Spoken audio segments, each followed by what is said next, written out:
From the Book of Revelation.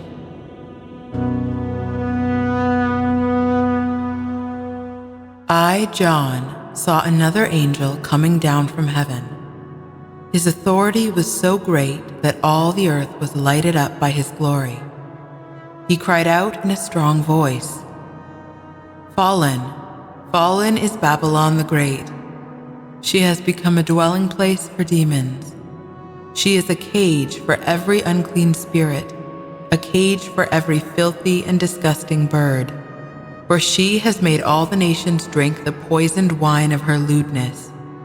The kings of the earth committed fornication with her, and the world's merchants grew rich from her wealth and wantonness."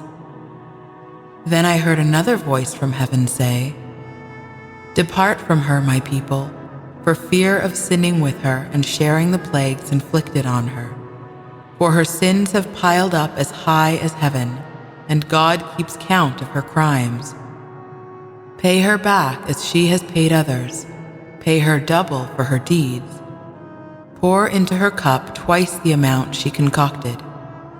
In proportion to her boasting and sensuality, repay her in torment and grief. For she said to herself, 'I sit enthroned as a queen. No widow am I, and never will I go into mourning.'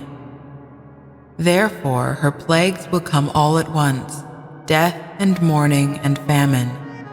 She shall be consumed by fire, for mighty is the Lord God who condemns her. The kings of the earth who committed fornication with her and wallowed in her sensuality will weep and lament over her when they see the smoke arise as she burns.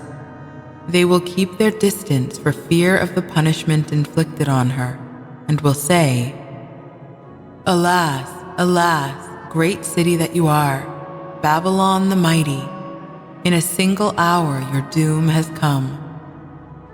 The merchants of the world will weep and mourn over her too, for there will be no more market for their imports.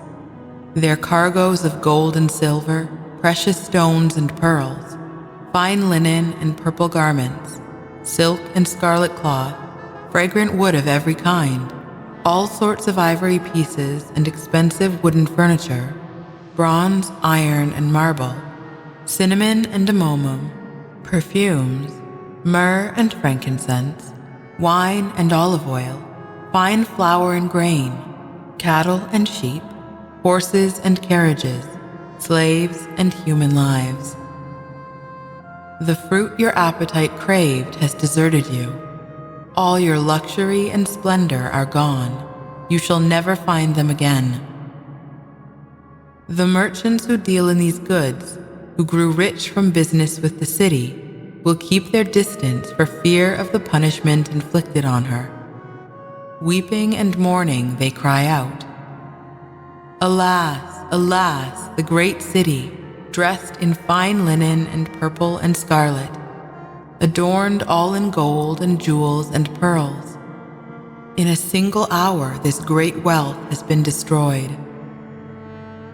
Every captain and navigator, all sailors and seafaring men, then stood at a distance and cried out when they saw the smoke go up as the city burned to the ground.